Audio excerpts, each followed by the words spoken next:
Welcome to prop classes. ਅੱਜ ਅਸੀਂ ਇਸ ਵੀਡੀਓ ਦੇ ਅੰਦਰ ਬਿਜ਼ਨਸ ਸਟੱਡੀਜ਼ ਨੂੰ ਲੈ ਕੇ ਕੁਝ ਇੰਪੋਰਟੈਂਟ ਕੁਐਸਚਨਸ ਨੂੰ ਡਿਸਕਸ ਕਰਾਂਗੇ ਜਿਹੜੇ ਕਿ ਫਾਈਨਲ ਐਗਜ਼ਾਮਸ ਦੇ ਪੁਆਇੰਟ ਆਫ ਨਾਲ ਇੰਪੋਰਟੈਂਟ ਨੇ। So let's start with the business studies important questions. ਹਾਂਜੀ, ਸੋ ਫਸਟ ਕੁਐਸਚਨ ਕੀ ਆ, which one of the following statement is not correct. ਕਹਿੰਦੇ ਕਿਹੜੀ ਸਟੇਟਮੈਂਟ ਆ ਜਿਹੜੀ ਕਰੈਕਟ ਨਹੀਂ ਗੀ। Management is a goal oriented process, management is a continuing process, management is a dynamic process and management is a rigid process। सो जे तुसी management के objectives या उहदे फीचर्स पढ़े ने तो तुहानूं ईजिली तुहाडा आंसर सही हो जाऊगा कि यस मैनेजमेंट की है गोल ओरीएंटेड होंदी है, yes management continuing process, management is a dynamic nature, मतलब जिमें जिमें इन्वायरमेंट चेंज हो जाता वो एक डायनामिक प्रोसैस है, मतलब उवें चेंज होंदी रहिंदा वा। Management is a rigid process. देखो डायनामिक ਤੇ ਰਿਜਿਡ ਇਹ ਆਪਸ 'ਚ ਹੀ ਕੌਂਟਰਾਡਿਕਟਰੀ ਹੋ ਗਏ। ਡਾਇਨਾਮਿਕ ਹੁੰਦਾ ਚੇਂਜਸ ਲੈ ਕੇ ਆਉਣੇ, ਕੰਟੀਨਿਊਸ ਹੁੰਦਾ ਲਗਾਤਾਰ ਚੱਲਣਾ, ਰਿਜਿਡਿਟੀ ਹੁੰਦਾ ਦੇयर इज़ नो ਫਲੈਕਸੀਬਿਲਿਟੀ, ਮਤਲਬ ਫਿਕਸ ਹੋਣਾ।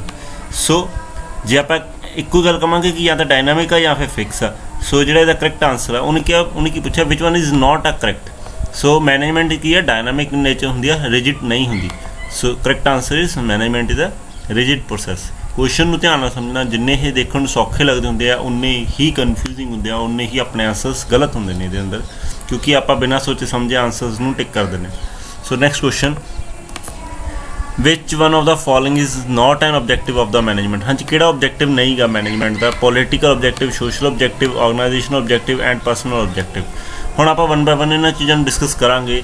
ਦੇਖੋ ਮੈਨੇਜਮੈਂਟ ਦੇ ਅੰਦਰ ਪਰਸਨਲ ਆਬਜੈਕਟਿਵ ਹੁੰਦੇ ਨੇ, ਹਰ ਇੱਕ ਬੰਦੇ ਦਾ ਆਪਣਾ ਆਬਜੈਕਟਿਵ ਹੈਗਾ ਵਾ। ਪਰਸਨਲ ऑनर का मतलब अपने शेयर होल्डर्स का, मैनेजमेंट के अंदर मैनेजर्स का अपना ऑब्जेक्टिव होंदा, हर वर्कर है उसका अपना ऑब्जेक्टिव है, सारे ऑब्जेक्टिव्स नूं मिला के एक ऑर्गेनाइजेशन का अपना ऑब्जेक्टिव है। सो परसनल ऑब्जेक्टिव्स भी होंदे ने, ऑर्गेनाइजेशनल ऑब्जेक्टिव्स भी होंदे ने, सोशल ऑब्जेक्टिव भी होंदे कि असीं सोसाइटी नूं वधिया क्वालिटी ऑफ गुड्स प्रोवाइड करनी है, बैटर क्वालिटी ऑफ एनवायरनमेंट देना, मतलब आपां एनवायरनमेंट नूं खराब नहीं करना। ऑर्गेनाइजेशन का एक ये भी ऑब्जेक्टिव है मैनेजमेंट का। बट जो एक पॉलीटिकल ऑब्जेक्टिव नहीं होंदा, पॉलीटिकल ऑब्जेक्टिव की हो गया कि पॉलिटिक्स के नाल रिलेट करना, ये मैनेजमेंट का ऑब्जेक्टिव नहीं होंदा, ये इन्वायरमेंट बन जाता वो अलग आ, बट यह डायरैक्ट ऑब्जेक्टिव नहीं गा ये। सो पॉलीटिकल ऑब्जेक्टिव उन्हें पूछा भी किहड़ा ऑब्जेक्टिव नहीं गा, पॉलीटिकल ऑब्जेक्टिव नहीं गा। देखो सोशल ऑब्जेक्टिव का कि वधिया क्वालिटी के प्रोडक्ट प्रोवाइड करने, वधिया क्वालिटी के आप प्रोडक्ट प्रोवाइड करने, ये एक सोशल ऑब्जेक्टिव है। सो मैं एक एग्जाम्पल देना, ऑर्गेनाइजेशन ऑब्जेक्टिव की है प्रॉफिट्स नूं कमाउणा, ऑर्गेनाइजेशन ऑब्जेक्टिव की है प्रॉफिट्स नूं कमाउणा। और मैनेजमेंट के अंदर ही एक पर्सनल ऑब्जेक्टिव भी होंदा, वो की होंदा ग्रोथ, कि हर एक पर्सन ग्रोथ अपनी ऑर्गेनाइजेशन के अंदर भालदा वा। सो किहड़ा ऑब्जेक्टिव नहीं गा? पॉलीटिकल ऑब्जेक्टिव नहीं गा। क्लीयर? आई होप तुहानूं क्लीयर होगा, पॉलीटिकल ऑब्जेक्टिव नहीं गा। Next question, top management is concern with the formulation of the, हाँ जी टॉप मैनेजमेंट का काम की असल दे विच? कहते guidelines for the supervisors. Top management guidelines provide करती है सुपरवाइजर की, लॉन्ग टर्म प्लान्स बनाती है, शॉर्ट टर्म प्लान्स बनाती है। बेसिकली जे तुसीं इत्थे एनालाइज करोगे तो बहुत सारे बच्चे करते हाँ जी टॉप लैवल मैनेजमेंट की है वो गाइडलाइनस दिंदी है सुपरवाइजर्स नूं, थल्ले वर्कर्स नूं गाइडलाइनस दिंदी है। बहुत सारे बच्चे इस चीज़ नूं टिक करे होंदे है ना, शॉर्ट टर्म प्लान्स भी बनाउंदियां, कई बच्चे इस चीज़ नूं टिक करे होंदे। बट जिहड़ा एग्जैक्टली आंसर आ वो की आ, लॉन्ग टर्म प्लान्स बनाउंदियां। जदों top level management long term plans बना लैणगियां तो ऑटोमैटिकली सुपरवाइजर्स नूं वो प्लान जो बनाया गया वो इंस्ट्रक्शनस ही होंदियां कि तुसीं इदां काम करना क्योंकि असीं आ अचीव करना लॉन्ग टर्म दे विच जाके। शॉर्ट टर्म ऑब्जेक्टिव्स जिहड़े हुंदे ने वो लोअर लैवल मैनेजमेंट या मिडल लैवल मैनेजमेंट या सुपरवाइजर्स भी बनाउंदे ने, जिहड़े डेली शॉर्ट टर्म 1-2 दिनां दे विच कवर अप हुंदे ने या वीकली मंथली। बट जिहड़े लॉन्ग टर्म ऑब्जेक्टिव्स होंदे ने वो 1 to 2 ईयर्स या 5 ईयर्स तक होंदे ने, जिन्होंने आपां मैनेजमेंट बनाउंदी है, डिसाइड करती है कि असीं की अचीव करना फ्यूचर दे विच। और जिहड़े गाइडलाइनस ने जो प्लान बन गया, गाइडलाइनस बाद ही बन गई, प्लान तो पहले गाइडलाइनस नहीं होंगी। सो ये जो करैक्ट आंसर है वो किया long term plans. Next question की है अंदर, कोआर्डिनेशन की है असल विच? Coordination is a management function, coordination is a एसेस of management and objective of the management and social objective. Basically coordination ते बच्चे एक कोऑपरेशन वर्ड हुंदा, इहदे विच बड़े कन्फ्यूज हुंदे ने। कोआर्डिनेशन एंड कोऑपरेशन इन्हां दे विच फर्क आ। कोआर्डिनेशन हुंदा आपस च तालमेल बना के चलना, कोऑपरेशन भी असल च तुसीं तालमेल कह सकते हो। इहदा अगे क्वेश्चन आऊगा तुहानूं डीपली, सो उहदे अंदर भी आपां इस चीज़ नूं डिस्कस करांगे। बेसिकली इत्थे जो तुसीं क्वेश्चनस नूं डिस्कस कर रहे हो इहदे अंदर देखो की कह रहा हो, कोआर्डिनेशन की आ, वो कहंदा coordination is a management function. वो कहता कोआर्डिनेशन की आ वो एक मैनेजमेंट फंक्शन है या एसेंस ऑफ मैनेजमेंट है या ऑब्जेक्टिव ऑफ मैनेजमेंट। पहली गल ऑब्जेक्टिव नहीं गा, कोआर्डीनेशन मैनेजमेंट का कोई ऑब्जेक्टिव नहीं गा कि असीं कोआर्डीनेट बना के काम करना, नहीं। ऑब्जेक्टिव्स नूं अचीव करने दे लई सानूं कोआर्डीनेशन बनाउणा पैना। मैनेजमेंट दे फंक्शनस नूं काम मतलब अचीव करने दे लई सानूं कोआर्डीनेशन बनाउणा पैना। सो आ 2 पॉइंट तो नहीं होणगे, ऑब्जेक्टिव भी नहीं होगा क्योंकि ऑब्जेक्टिव्स नूं अचीव करने लई कोआर्डीनेशन बनाउणा। सो कोआर्डीनेशन ऑब्जेक्टिव नहीं गा, कोआर्डीनेशन फंक्शन नहीं गा। असल दे विच कोआर्डीनेशन की आ, एसेंस मीनस इंपॉर्टेंट हिस्सा, मैनेजमेंट का सब तो इंपॉर्टेंट हिस्सा कोआर्डीनेशन आ। कोआर्डीनेशन तो बिना ना तो प्लैनस बनते हैं, ना ऑब्जेक्टिव अचीव होंगे ने, ना फंक्शनस होंगे ने। मतलब मैनेजमेंट शुरू ही कोआर्डीनेशन के नाल होंदी आ। कोआर्डीनेशन मतलब तालमेल बना के चलना एक तरीके दे नाल। सो बेसिकली इस चीज़ को समझा जाए कि कोआर्डीनेशन का जो मीनिंग आ वो की आ, आपां जो तालमेल बना के चलना। सो इत्थे मतलब इत्थों ने कि जो अपन एग्जाम्पल्स दित्तियां ऑप्शनस दिते होंगे उहदे अकॉर्डिंग सो अपना इत्थे की है essence of management. Clear, I hope थोड़ा ये गल क्लीयर हो गई होगी। Next question, the element that aims at a integrated group efforts to achieve a group objective is called a cooperation, coordination, management and direction.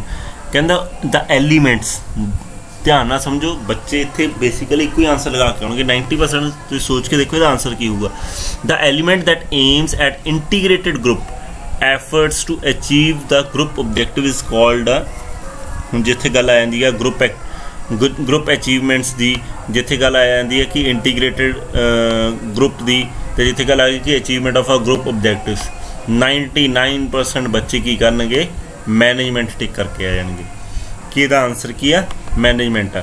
But असल दे which question च पुछया कि तुसीं समझिया ही नहीं होना। उत्थे पुछया गया द एलीमेंट दैट एम, कहंदे वो किहड़ा एलीमेंट आ जिहदा यह एम आ कि इंटीग्रेटेड ग्रुप एफर्ट्स, सारे ग्रुप दे विच आपां इंटीग्रेटेड मतलब तालमेल बना के एक अचीव ग्रुप ऑब्जेक्टिव्स नूं अचीव करना, ग्रुप दे ऑब्जेक्टिव्स नूं अचीव करना। सो ये मैनेजमेंट नहीं गा, ये की आ कोआर्डीनेशन। कोआर्डीनेशन एक इहो जिहा एलीमेंट आ जिहदे नाल मतलब ग्रुप दे विच इकट्ठियां मिल के एफर्ट्स कीती जांदी है ते ऑर्गेनाइजेशन दे गोल नूं अचीव कीता जांदा। बच्चे की करते हैं मैनेजमेंट का मतलब की होंदा 2 or more persons working together to achieve a common goal. इत्थे गोल भी आ गया, गोल मतलब ऑब्जेक्टिव आ गया, ग्रुप भी आ गया। सो बच्चे की करते हैं मैनेजमेंट आंसर लगाया जाता, ये गलत है। सो आपां नूं एलीमेंट पूछा, क्वेश्चन नूं ध्यान नाल पढ़ना। नेक्स्ट क्वेश्चन की कहंदा the management is a multi dimensional, management is a multi dimensional because it has a dash dimensions. असल दे विच आपां +2 कर रहे हैं, वैसे दियां 5 डायमेंशनस भी हैं। अलग अलग राइटर्स ने मतलब अलग अलग थ्योरीज दित्तियां, अलग अलग डायमेंशनस दे बारे डिस्कस किया, बट आपां 12th क्लास के लैवल के उपर डिस्कस कर रहे हैं। सो इत्थे जिहड़ी डायमेंशनस की गल की गई है, इस पॉइंट ऑफ व्यू ते जिहड़ी डायमेंशन की गल की गई है वो कितनियां डायमेंशनस ने, वो 3 डायमेंशनस ने, 3 डायमेंशनस ने। सो इत्थे जिहड़ा इहदा करैक्ट आंसर है वो की है मैनेजमेंट दी कितनियां डायमेंशनस ने, 3 डायमेंशनस ने। किहड़ियां ने आप अगे जाके डिस्कस करांगे, आउणगियां भी। So next question, the management है dash directed process as it aims at achieve the specific goals. हाँ जी, हुण इत्थे बेसिकली क्वेश्चन दे आंसर नूं सोच के देखो की होगा। Management is a dash directed process, management is a future directed process, management is a continuous directed process, management is a goal, या फिर management is deliberated directed process. So जे तुसीं 1 मिनट के अंदर आंसर सोच लिया, सो हुण अपने आंसर को चैक करो कि सही है या गलत है। सो ये करैक्ट आंसर है वो की आ, management is a goal directed. Management is a एक इहो जी प्रोसैस आ जो काम किस लिए करती है, एक स्पैसीफिक गोल के लिए काम करती है। स्पैसीफिक गोल लिखो, थले लिखिया भी है मैनेजमेंट स्पैसीफिक गोल लिखिया भी है। Management is a goal directed मतलब वो उस एक डायरेक्टेड मतलब एक डायरेक्शन के लिए काम करती है जिन्हें कि एक स्पैसीफिक गोल्स नूं अचीव करना। क्लीयर। सो इत्थे फ्यूचर नहीं है, इत्थे कॉन्टीन्यूइंग, बच्चे कॉन्टीन्यू प्रोसैस ला के आउंदे ने कि management is a continuing directed process कि चलती रहती है। नो, सो इत्थे जिहड़ा करैक्ट आंसर है वो की है goal directed process. Next question, management is a director managing director is a position of dash level of management in a large company. So ये ईजी क्वेश्चन है कि मैनेजिंग डायरैक्टर कितने होंगे ने, किहड़े लैवल ते होंगे ने, top level, middle level, lower level या मिडल एंड लोअर लैवल ते। सो इसका जो करैक्ट आंसर है वो की है टॉप लैवल मैनेजमेंट। जी मैनेजिंग डायरैक्टर टीम होंगी है, जी मैनेजमेंट होंगी है, वो कितने होंगी नहीं, टॉप लैवल के उपर काम करती है। Next question, the successful organisation do not achieve the goals by chance but by following a deliberating process known as. कहते मैनेजमेंट मतलब एक कोई भी संस्था, एक कोई भी ऑर्गेनाइजेशन, एक कोई भी संस्था, एक कोई भी ऑर्गेनाइजेशन कहते सक्सैसफुल बाय चांस नहीं होंगी। मीनस ਆਪਾਂ ਜਿਵੇਂ ਪੰਜਾਬੀ 'ਚ ਕਹਿੰਦੇ ਕਿ ਤੁੱਕੇ ਨਾਲ ਨਹੀਂ ਕੋਈ ਸੰਸਥਾ ਅਚੀਵ ਕਰਦੀ ਕੋਈ ਗੋਲ। ਉਹ ਕਿਵੇਂ ਅਚੀਵ ਕਰਦੀ ਆ? ਬਾय ਪ੍ਰੋਪਰ ਪਲੈਨਿੰਗ, ਕੋਆਰਡੀਨੇਟਿੰਗ, ਕੰਟਰੋਲਿੰਗ ਜਾਂ ਫਿਰ ਮੈਨੇਜਮੈਂਟ। Very important question. ਹੁਣ ਸਾਰੇ ਬੱਚਿਆਂ ਦੇ ਇੱਥੇ ਆਨਸਰ ਜਾਂ ਤਾਂ ਪਲੈਨਿੰਗ ਜਾਊਗਾ ਜਾਂ ਮੈਨੇਜਮੈਂਟ ਜਾਊਗਾ, ਕਿਉਂਕਿ ਇੱਥੇ ਗੱਲ ਹੋਈ ਆ ਕਿ ਕੋਈ ਬਾਈ ਚਾਂਸ ਨਹੀਂ। ਆਪਾਂ ਕਹਿ ਦਾਂਗੇ ਕਿ ਬਾਈ ਚਾਂਸ ਨਹੀਂ ਤਾਂ ਦੈਟ ਮੀਨਸ ਬਾय ਪਲੈਨਿੰਗ ਹੋਊਗਾ ਜਾਂ ਬਾय ਮੈਨੇਜਮੈਂਟ ਹੋਊਗਾ ਕਿ ਵਧੀਆ ਮੈਨੇਜਮੈਂਟ ਨਾਲ ਵੀ ਅਸੀਂ ਗੋਲਸ ਨੂੰ ਅਚੀਵ ਕਰ ਸਕਦੇ ਹਾਂ ਜਾਂ ਵਧੀਆ ਪਲੈਨਿੰਗ ਨਾਲ ਵੀ ਗੋਲਸ ਨੂੰ ਅਚੀਵ ਕਰਦੇ ਹਾਂ। ਜਦੋਂ ਚਾਰ ਆਪਸ਼ਨਸ ਮਿਲਣਗੀਆਂ ਹਮੇਸ਼ਾ ਉਹ ਆਪਸ਼ਨਸ ਨੂੰ ਡਿਲੀਟ ਕਰ ਦਿਓ ਜਿਹੜੀਆਂ ਤੁਹਾਡੇ ਲਈ ਨਹੀਂ ਗਿਆ। ਸਪੋਜ਼ ਕਰੋ ਤੁਹਾਨੂੰ ਲੱਗ ਰਿਹਾ ਕਿ ਆਹ ਦੋ ਆਪਸ਼ਨਸ ਨਹੀਂ ਹੋ ਸਕਦੀਆਂ ਬਟ ਤੁਸੀਂ ਕਨਫਿਊਜ਼ ਹੋ ਰਹੇ ਹੋ ਪਲੈਨਿੰਗ ਤੇ ਮੈਨੇਜਮੈਂਟ। ਹੁਣ 2 ਮਿੰਟ ਲਈ ਸੋਚੋ ਫਿਰ ਆਪਾਂ ਆਨਸਰ ਡਿਸਕਸ ਕਰਦੇ ਹਾਂ। The successful do not achieve goal by chance but by following a deliberated process is known as management। देखो ਅਸਲ ਦੇ ਵਿੱਚ ਇੱਥੇ ਆਪਣਾ ਆਨਸਰ ਪਲੈਨਿੰਗ ਵੀ ਆ ਸਕਦਾ ਸੀਗਾ ਕਿ ਹਾਂਜੀ ਅਸੀਂ ਬਾਈ ਚਾਂਸ ਨਹੀਂ, ਅਸੀਂ ਤਾਂ ਪਲੈਨਿੰਗ ਕੀਤੀ ਸੀ ਤਾਂ ਗੋਲ ਨੂੰ ਅਚੀਵ ਕੀਤਾ। ਪਲੈਨਿੰਗ ਨਾ ਇੱਕ ਮੈਨੇਜਮੈਂਟ ਦਾ ਨਾ ਛੋਟਾ ਜਿਹਾ ਪਾਰਟ ਆ। ਜੇ ਤੁਸੀਂ ਸੋਚੋ ਪਲੈਨਿੰਗ ਇੱਕ ਮੈਨੇਜਮੈਂਟ ਦਾ ਛੋਟਾ ਜਿਹਾ ਪਾਰਟ ਆ। ਮੈਨੇਜਮੈਂਟ ਅੰਦਰ planning, organising, staffing, controlling, directing ਹੁੰਦਾ। ਸੋ ਜਦੋਂ ਆਪਾਂ ਕਿਸੇ ਆਰਗੇਨਾਈਜੇਸ਼ਨ ਦੇ ਗੋਲਸ ਨੂੰ ਅਚੀਵ ਕਰਦਾ, ਸਕਸੈਸਫੁਲ ਆਰਗੇਨਾਈਜੇਸ਼ਨ ਦੀ ਗੱਲ ਕਰਦੇ ਹਾਂ ਤਾਂ ਉਹ ਇਕੱਲਾ ਪਲੈਨਿੰਗ ਨਾਲ ਨਹੀਂ ਹੋ ਸਕਦਾ, ਉਹ ਮੈਨੇਜਮੈਂਟ ਨਾਲ ਵੀ ਹੋਊਗਾ। ਆਈ ਹੋਪ ਤੁਹਾਨੂੰ ਆਨਸਰ ਕਲੀਅਰ ਹੋ ਗਿਆ ਹੋਊਗਾ। Next, the management is essential for organisation which are non profit organisation, service organisation, social organisation or all of both. ਕਹਿੰਦੇ ਮੈਨੇਜਮੈਂਟ ਕੀ ਹੈ, ਕਿਹਦੇ ਲਈ ਐਸੈਂਸ਼ੀਅਲ ਮਤਲਬ ਇੰਪੋਰਟੈਂਟ ਆ, ਕਿਹਦੇ ਲਈ ਇੰਪੋਰਟੈਂਟ ਆ। ਸੋ ਮੈਨੇਜਮੈਂਟ ਆਫ ਕੋਰਸ ਇਹ ਤੁਹਾਨੂੰ ਸਾਰਿਆਂ ਨੂੰ ਆਨਸਰ ਕਰੈਕਟ ਪਤਾ ਹੀ ਹੋਊਗਾ ਕਿ ਮੈਨੇਜਮੈਂਟ ਨॉन प्रॉफिट ਆਰਗੇਨਾਈਜੇਸ਼ਨ ਦੇ ਲਈ ਵੀ ਚਾਹੀਦੀ ਹੁੰਦੀ ਹੈ, ਸਰਵਿਸ ਆਰਗੇਨਾਈਜੇਸ਼ਨ ਦੇ ਲਈ ਚਾਹੀਦੀ ਹੁੰਦੀ ਹੈ, ਸੋਸ਼ਲ ਆਰਗੇਨਾਈਜੇਸ਼ਨਸ ਲਈ ਚਾਹੀਦੀ ਹੈ, ਚਾਹੇ ਕੋਈ ਸੁਸਾਇਟੀ ਦੇ ਵਿੱਚ ਹੈਲਪ ਕਰਨ ਲਈ ਆ। ਸੋ ਐਵਰੀਵੇਅਰ ਮੈਨੇਜਮੈਂਟ ਹਰ ਜਗ੍ਹਾ, ਚਾਹੇ ਸਕੂਲ ਆ, ਸੰਸਥਾਵਾਂ ਨੇ, ਹੈ ਨਾ, ਬਿਜ਼ਨਸਮੈਨ ਆ, everywhere all of above are answer. Next question, the management contain a series of inter related functions that includes. ਹਾਂਜੀ ਕਹਿੰਦਾ ਮੈਨੇਜਮੈਂਟ ਕੀ ਆ, contains a series of inter related functions. ਹੁਣੀ ਗੱਲ ਕਰਕੇ ਹਟਿਆ ਮੈਨੇਜਮੈਂਟ ਦੇ ਅੰਦਰ ਪਲੈਨਿੰਗ ਵੀ ਆਉਂਦੀ ਆ, ਆਰਗੇਨਾਈਜ਼ਿੰਗ ਵੀ ਆਉਂਦੀ ਆ, ਡਾਇਰੈਕਟਿੰਗ ਵੀ ਆਉਂਦੀ ਆ। ਸੋ ਇਹਦਾ ਜਿਹੜਾ ਕਰੈਕਟ ਆਨਸਰ ਕੀ ਆ, ਔਰ ਆਲ ਆਫ ਅਬਵ ਮੈਨੇਜਮੈਂਟ ਦੇ ਸਾਰੇ ਫੰਕਸ਼ਨਸ ਨੇ। Next question, people in the organizations carry out a diverse task with the aim to achieve। हाँ जी, diverse मतलब अलग अलग। कहता ऑर्गेनाइजेशन के अंदर लोग अलग अलग टास्क लैके काम करते हैं with the achieve aim to achieve. ਹੁਣ ਆਰਗੇਨਾਈਜੇਸ਼ਨ ਦੇ ਲੋਕ ਕੰਮ ਕਰ ਰਹੇ ਨੇ ਤਾਂ ਉਹਨਾਂ ਨੇ ਕੀ ਅਚੀਵ ਕਰਨਾ, ਡਿਫਰੈਂਟ ਆਬਜੈਕਟਿਵਸ ਨੂੰ ਅਚੀਵ ਕਰਨਾ ਜਾਂ ਕਾਮਨ ਆਬਜੈਕਟਿਵਸ ਨੂੰ ਅਚੀਵ ਕਰਨਾ ਜਾਂ ਬੋਥ। ਹੁਣ ਇਹ ਬੜਾ ਇੰਪੋਰਟੈਂਟ ਕੁਐਸਚਨ। ਇੱਥੇ ਬੇਸਿਕਲੀ ਤੁਸੀਂ ਫਸੋਗੇ, ਤੁਸੀਂ ਕੁਛ ਕੁ ਬੱਚੇ ਟਿਕ ਲਾ ਕੇ ਆਉਣਗੇ ਨਹੀਂ ਜੀ ਹਰ ਇੱਕ ਬੰਦੇ ਦਾ ਆਪਣੇ ਗੋਲਸ ਹੁੰਦੇ ਨੇ, ਉਹਨਾਂ ਨੂੰ ਅਚੀਵ ਕਰਨਾ। ਕੁਛ ਲੋਕ ਕਹਿਣਗੇ ਕਿ ਨਹੀਂ, ਕਾਮਨ ਆਬਜੈਕਟਿਵ ਆਰਗੇਨਾਈਜੇਸ਼ਨ ਦਾ ਜਿਹੜਾ ਕਾਮਨ ਆਬਜੈਕਟਿਵ ਆ ਉਹਨੂੰ ਅਚੀਵ ਕਰਨਾ। ਕਿਉਂਕਿ ਆਪਾਂ ਆਰਗੇਨਾਈਜੇਸ਼ਨ ਦੀ ਗੱਲ ਕਰ ਰਹੇ ਹਾਂ, ਆਰਗੇਨਾਈਜੇਸ਼ਨ ਦੇ ਲੋਕਾਂ ਦੀ ਗੱਲ ਕਰ ਰਹੇ ਹਾਂ। ਸੋ ਉਹ ਸਾਰੇ ਮਿਲ ਕੇ ਇੱਕ ਆਬਜੈਕਟਿਵ ਨੂੰ ਅਚੀਵ ਕਰਨਗੇ। ਲਾਈਕ ਇੱਥੇ ਆਰਗੇਨਾਈਜੇਸ਼ਨ ਦਾ ਆਬਜੈਕਟਿਵ ਹੁੰਦਾ ਪ੍ਰੋਫਿਟ ਕਮਾਉਣਾ। ਸੋ ਕੁਛ ਕੁ ਬੱਚਿਆਂ ਦਾ ਆਨਸਰ ਬਹੁਤ ਹੋਊਗਾ ਨਹੀਂ ਜੀ ਡਿਫਰੈਂਟ ਆਬਜੈਕਟਿਵ ਮੀਨਸ ਹਰ ਇੱਕ ਬੰਦੇ ਦਾ, ਕੋਈ ਵਰਕਰ ਆਰਗੇਨਾਈਜੇਸ਼ਨ 'ਚ ਕੰਮ ਕਰ ਰਿਹਾ ਉਹਦਾ ਆਪਣਾ ਆਬਜੈਕਟਿਵ ਆ ਕਿ ਮੈਂ ਗਰੋਥ ਲੈਣੀ ਆ, ਮੇਰੀ ਇੰਨੀ ਸੈਲਰੀ ਹੋ ਜਾਏ ਜਾਂ ਹੋਰ ਸਹੂਲਤਾਂ ਹੋਣ। ਸੋ ਉਹ ਵੀ ਇੱਕ ਆਬਜੈਕਟਿਵ ਆ, ਹੈ ਨਾ, ਮੇਰਾ ਇੱਕ ਸਟੇਟਸ ਹੋਵੇ ਸੋਸਾਇਟੀ ਦੇ ਅੰਦਰ।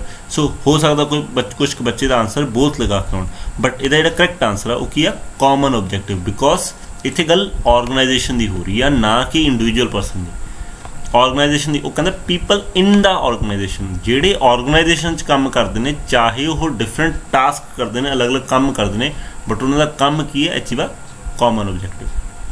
आई होप ਤੁਹਾਨੂੰ क्लियर हो गया होगा। Next question, of course again same question आ गया, people in the organisation carry out a diverse task with the aim of a common objective. Next question, management is a wastage of time, multi dimensional, not record in a small scale business, individual activity. So correct answer की होगा, management is a multi dimensional. Yes आप हुणी करके हटे हैं management के अंदर 3 types दी dimensions ने अकॉर्डिंग टू +2 लैवल आप सिलेबस की गल कर रहे हैं। So management is a multi dimensional process. Wastage of time नहीं है क्योंकि आप मैनेज नहीं चज ना करांगे तो आप ग्रो नहीं कर पाएंगे। रिक्वायरमेंट हैगी है चाहे स्मॉल स्केल बिजनेस चाहे लार्ज स्केल, इंडिविजुअल एक्टिविटी नहीं की, नंबर ऑफ पर्सन मिलकर काम करते हैं। सो इसका आंसर करेक्ट आंसर किया multi dimensional. Next question, management is a dash activity, group activity, supervisor level, accounting level या individual. Of course management is a group activity है ना, ये सारे मिलके कई बंदे मिलके काम करते हैं, it's a group activity. Next, the word dash denotes a function, task, discipline.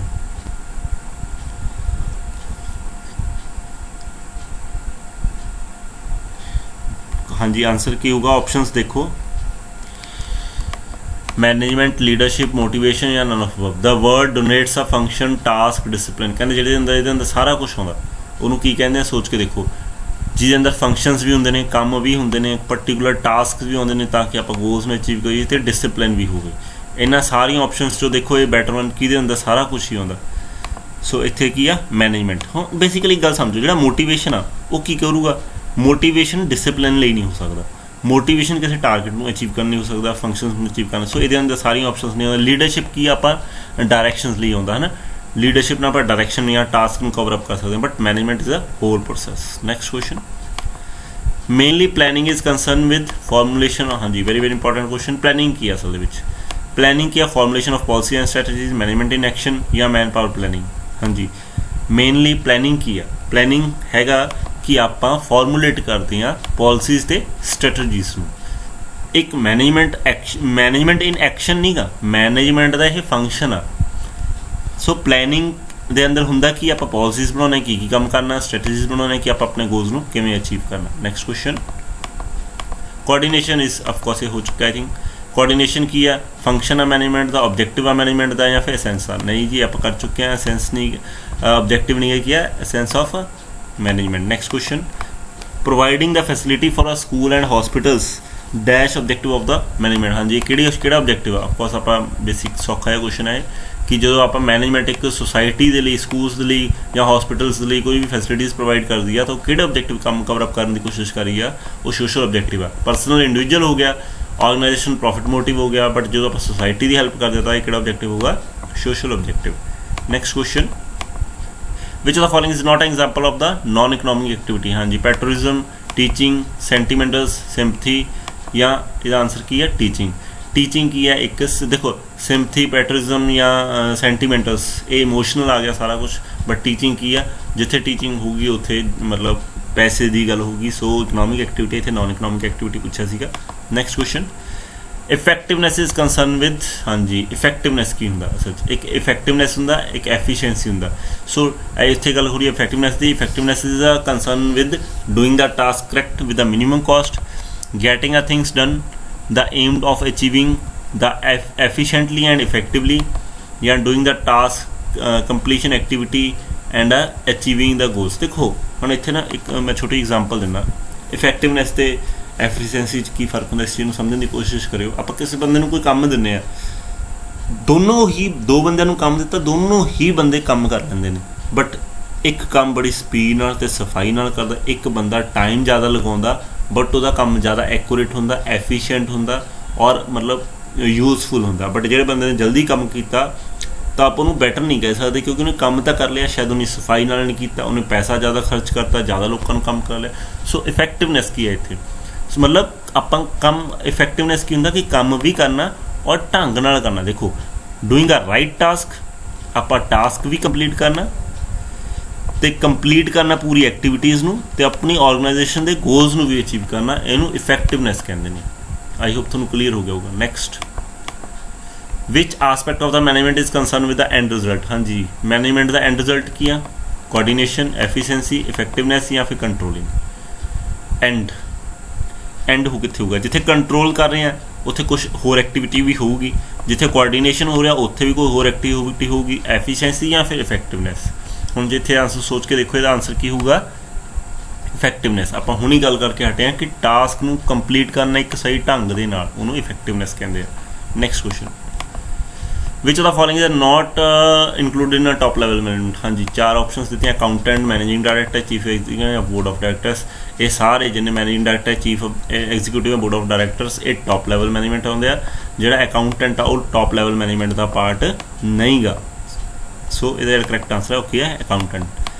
So last question, the following is not an objective of the management. किहड़ा ऑब्जेक्टिव नहीं गा मैनेजमेंट का? Earning profit, policy making, growth of the organisation या providing employment. Very very easy question and थोड़ा बहुत confusing भी। देखो हुण आपां एक सिंपल सोच के देखते हैं कि प्रॉफिट अर्निंग मैनेजमेंट का काम हैगा कि नहीं हैगा, ऑब्जेक्टिव हैगा कि नहीं हैगा, सोच के देखो। पॉलिसी बनाना मैनेजमेंट का काम है कि नहीं हैगा, growth of the organisation management का काम हैगा कि नहीं हैगा, या प्रोवाइडिंग एम्प्लॉयमेंट मैनेजमेंट का काम है या नहीं गा। सोच के देखो, आपां नूं 4 ही ऑप्शंस लगदी हैं कि ए भी हैगा, ए भी हैगा। सो उन्हें पूछा नॉट। सो इहदा जिहड़ा करैक्ट आंसर आ वो की आ policy making. Policy making management का ऑब्जेक्टिव नहीं गा, ये गल ध्यान रखियो। उन्हें ऑब्जेक्टिव पूछा, ऑब्जेक्टिव हुंदा कोई टारगेट। पॉलिसी बनाना मैनेजमेंट का टारगेट नहीं। ऑब्जेक्टिव्स नूं अचीव करन दे लई पॉलिसी बनाना एक काम आ, फंक्शन आ, बट ये ऑब्जेक्टिव नहीं गा। उत्थे उन्हें ऑब्जेक्टिव पूछा सीगा। सो इहदा जिहड़ा करैक्ट आंसर वो की आ पॉलिसी मेकिंग। हमेशा एक गल ध्यान रखियो, बिजनेस के क्वेश्चन सौखे होंदे ने बट कन्फ्यूजिंग होंदे ने। जे तुसीं डिस्कस करके क्वेश्चन सुनोगे, ध्यान नाल समझोगे तो तुहानूं ईजी लगणगे, तुहानूं फाइनल एग्जाम्स दे विच हैल्पफुल होणगे। Thank you so much, thanks for watching.